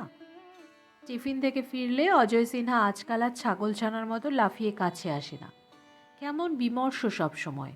মাঝে মাঝে অদ্ভুত আক্ষেপ করে, আপনাদের আর কি, মেয়েদের ঠিক কোনো না কোনো চাকরি জুটে যায়, কিছুদিন বেকার বসে থাকলেও যায় আসে না আমাদের মতো। আমাদেরই যত, বেশিরভাগ ছেলেদেরই মেয়েদের চাকরি করা সম্বন্ধে এই একই ধারণা। রাগ করি না, সত্যিই তো এই বেকারির বাজারে সিনহার মতো ছেলেদের আরেকটা চাকরি জোগাড় করা, এদের মনের জোর বড় কম। এরকম ভীতু ভীতু লোভী লোভী মানুষেরা দুনিয়াতে থাকবেই, এরাই বুঝি সব থেকে বেশি হতভাগ্য। তবে জানেন, শ্রীকান্ত মজুমদারকে আমি ছাড়িনি। গতকাল সন্ধেবেলা হস্টেলে ফিরছি, হঠাৎ বাসস্ট্যান্ডে দেখা, সঙ্গে বউ মানে চন্দনার ননদ আর দুটো গাবলু গাবলু বাচ্চা। আমাকে দেখেই মুখ ফিরিয়ে নিয়েছিল, নিজেই এগিয়ে গেলাম। কি মশাই, চিনতেই পারছেন না দেখছি। শ্রীকান্তবাবু থতমত। না মানে চিনব না কেন, কেমন আছেন, ভালো? সমস্ত সংকোচ কাটিয়ে আমি তখন মরিয়া, লোকটাকে এতদিনে কবজায় পাওয়া গেছে। বারে, পরশু দিনও দেখা করলেন আমার সঙ্গে, একদিনেই খারাপ থাকবো? পাশে দাঁড়ানো চন্দনার ননদ গোল গোল চোখে তাকাচ্ছিল আমাদের দিকে। লোকটা এত অভদ্র যে বউয়ের সঙ্গে আলাপ করিয়ে দেওয়ার মতো সৌজন্য বোধ নেই। ভদ্রমহিলাকে একটা হাসি উপহার দিলাম। বুঝলেন ভাই, আপনার কর্তার নামে আমার প্রচুর নালিশ আছে। আমাদের এতদিনের পরিচয়, রোজ কত গল্প করে, এত কাছেও থাকি, তাও একদিন বাড়িতে নেমন্তন্ন করলো না। কোথায় থাকেন? আমার দিকে নয়, স্বামীর দিকে তাকিয়ে প্রশ্ন করলেন ভদ্রমহিলা। এই তো আপনাদের মাত্র কয়েকটা বাড়ি পরে শান্তিনীড়ে। আমার কথা হয়তো শুনে থাকবেন, আমি আপনার ভাইয়ের বউ চন্দনার ছোটবেলাকার বন্ধু। শ্রীকান্তবাবু তো সেই সূত্রেই। পালাবার পথ খুঁজে পাচ্ছিল না শ্রীকান্তবাবু। উড়তে উড়তে হস্টেলে চলে এলাম। কি হালকা যে লাগছিল নিজেকে, মনে হচ্ছিল নির্ভার জলকন্যার মতো বাতাসের সমুদ্রে ভাসছি। শ্রীকান্তবাবু নির্ঘাত বউকে ঠান্ডা করতে করতে আজে বাজে নোংরা কথা বলবে আমার নামে। বলুকে যা, হস্টেলে ফিরে আমি তো প্রাণ খুলে হেসে নিতে পেরেছি। একা একা আমার হাসি দেখে বন্দনাদি অবাক। কি রে রাই, পাগল হয়ে গেলি নাকি? না গো না, একটা গিরগিটির রং পাল্টাবার চেষ্টা করছিল, দিয়েছি তার লেজ মারিয়ে। বন্দনাদির ভুরু কুচকে গেল। কি আবল দাবল বকছিস? কি করে বোঝাই, নিজেকে অতিক্রম করায় যে কি মুক্তি। বন্দনাদিরা তো ছোট্ট একফালি হস্টেলের সিটকে আঁকড়েই কাটিয়ে দিচ্ছে এবারকার জীবনটা। হয়তো কোনো একদিন মাঝরাতে ঘুম ভেঙে গেলে বুকটা মুচড়ে ওঠে, মনে হয় কি যেন নেই, মনে হয় কি যেন পাওয়ার ছিল। তারপর সকালে উঠেই নতুন ক্ষুদ্রতম কারণে ঝগড়া শুরু করে কারোর সঙ্গে। আজও সকালে যেমন হিরণদির সঙ্গে করছিল, সামান্য ব্লাউজ শুকোতে দেওয়া, তার জন্য তারের ওপর কেউ কাউকে 1 সেন্টিমিটার জায়গা ছাড়তে রাজি নয়। মঞ্জুদির ঘণ্টা নাড়ার শব্দ তখন প্রবল। মন্দিরাদি নিরাসক্ত মুখে নিজের জামা কাপড় ইস্ত্রি করতে ব্যস্ত। দাদাকে চিঠি লিখতে বসেছিলাম, নিজের সব অনুভূতির কথা জানিয়ে, বিরাট লম্বা চিঠি। ওদের চিৎকারে কলম বন্ধ করতে হলো। কাকন থাকলে ঠিক ধমকে থামিয়ে দিত দুজনকে। কাকনকে মেন্টাল হসপিটালে ভর্তি করতে হয়েছে। মাঝে মাঝে ওকে দেখতে চাই, কেমন যেন সাদা চোখে তাকিয়ে থাকে আমার দিকে, চিনতেই পারে না। আমার বুক কেঁপে ওঠে, গলার কাছে বাষ্প দানা বাঁধে। ডাক্তার অবশ্য বলেছে ঠিক হয়ে যাবে, কিন্তু আবির কি ততদিন বসে থাকবে ওর জন্য? কেউ কি সত্যি সত্যি অপেক্ষা করে থাকে? থাকে থাকে। কাকনের ঘটনার পরদিনই ফোন করেছিলাম সিদ্ধার্থকে। ঠিক নিজে যে করেছিলাম তাও নয়, কে যেন আমার আঙ্গুলগুলোকে চালিয়ে ডায়াল করিয়ে নিল। ও প্রান্তে সিদ্ধার্থ আসতেই জিভ শুকিয়ে গেছে। কে বলছেন? সিদ্ধার্থ বার কয়েক হ্যালো হ্যালো করার পর স্বর ফুটল। আমি রাই। সিদ্ধার্থ সামান্য থমকালো যেন, নাকি আমারই মনের ভুল। আবার বললাম, আমি রাই, রাই কিশোরী।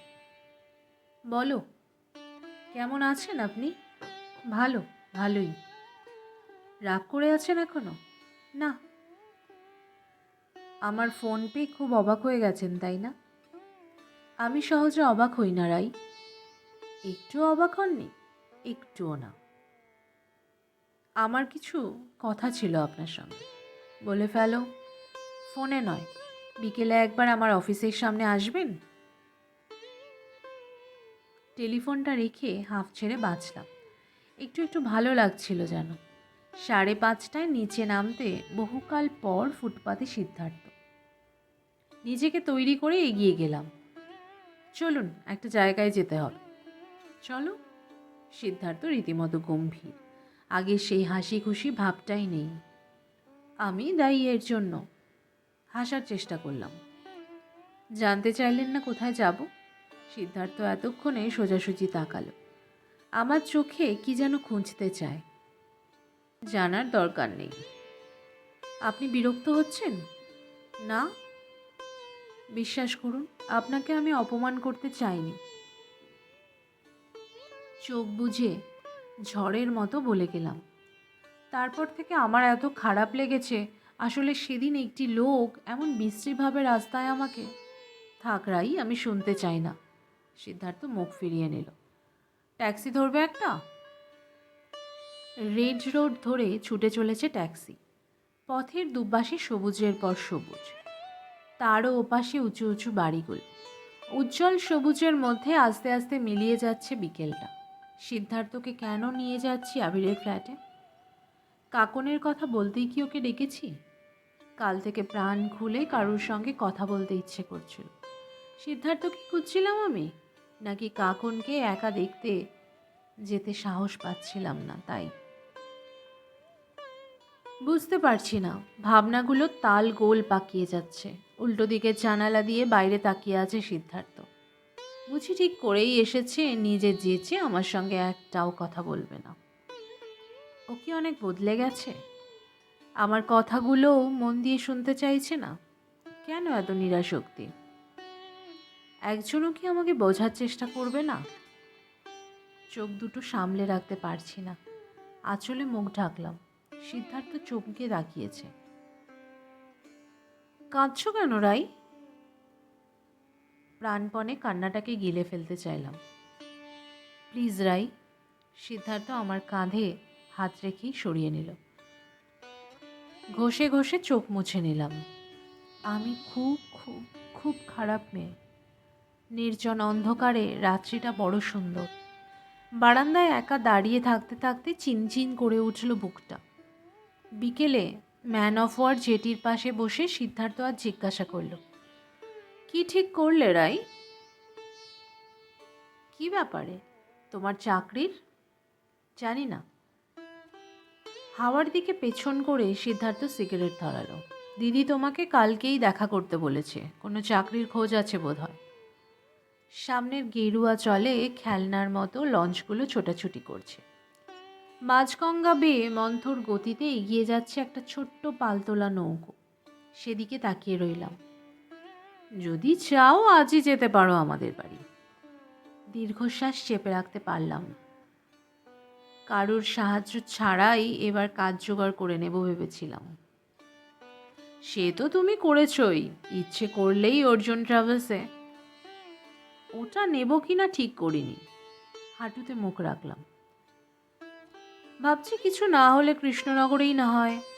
সিদ্ধার্থ আচমকা আমার হাত চেপে ধরল। না রাই, যেও না। তোমাকে আর আমি হারাতে চাই না। প্রথম বর্ষার ফোঁটা পাওয়া বাঁশপাতার মতো কেঁপে উঠল গোটা শরীর।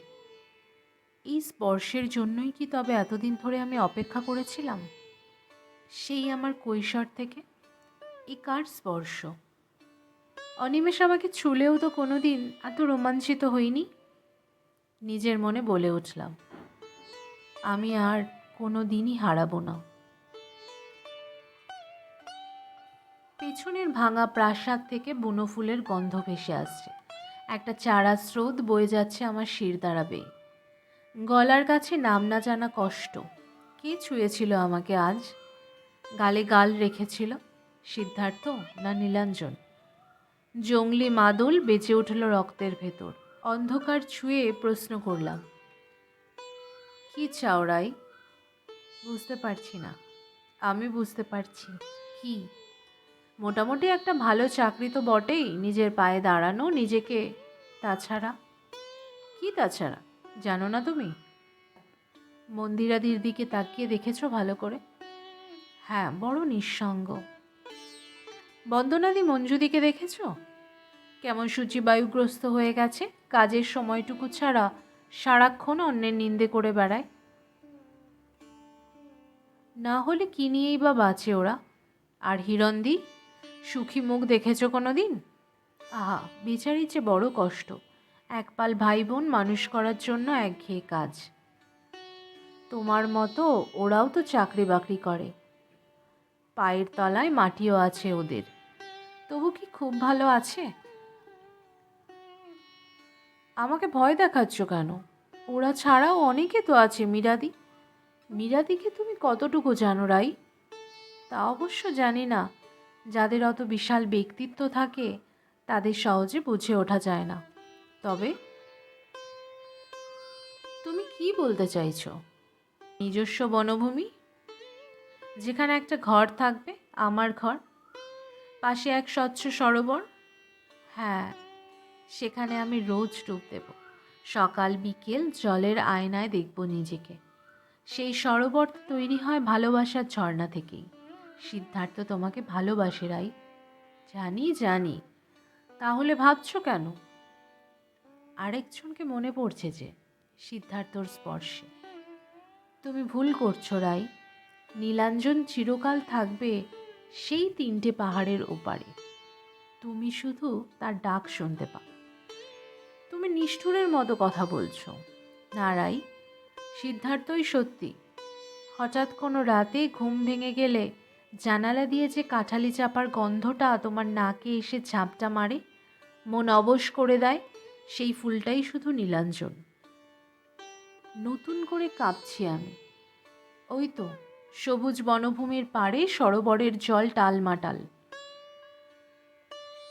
জংলি মাদলের শব্দ আরও কাছে। টুকরো টুকরো ভালোবাসা হয়ে সিদ্ধার্থ ছড়িয়ে গেল পাঁজরের ফাঁকে ফাঁকে। চোখ বন্ধ করলাম। তবে সিদ্ধার্থই সত্যি হোক। তুমি স্বপ্নে এসো নীলাঞ্জন। মনিকা দিন 7 হলো কাকনের সিটে এসেছে। অনেক দূরে বাড়ি, জঙ্গিপুরের কাছে কোনো গ্রামে। মেয়েটা ওখান থেকেই পরীক্ষা দিয়ে চাকরি পেয়েছে কলকাতার কর্পোরেশনে। সারাক্ষণ মনমরা হয়ে থাকে, চুপচাপ মুখ গুজে পড়ে থাকে বিছানায়। শ্বশুরবাড়িতে কী সব ঝামেলা ওর বড়কে নেয় না। মাঝে মাঝে মেয়েটার পাশে গিয়ে বসি, কিছু বলার চেষ্টা করি, যেভাবে কাকন বোঝাতো আমাকে। ঠিক ঠিক ভাষা খুঁজে পাই না সব সময়, কিন্তু আমি জানি ও পারবে। মনিকার মধ্যে 1 বছর আগের রায় কিশোরীকে দেখতে পাচ্ছি আমি।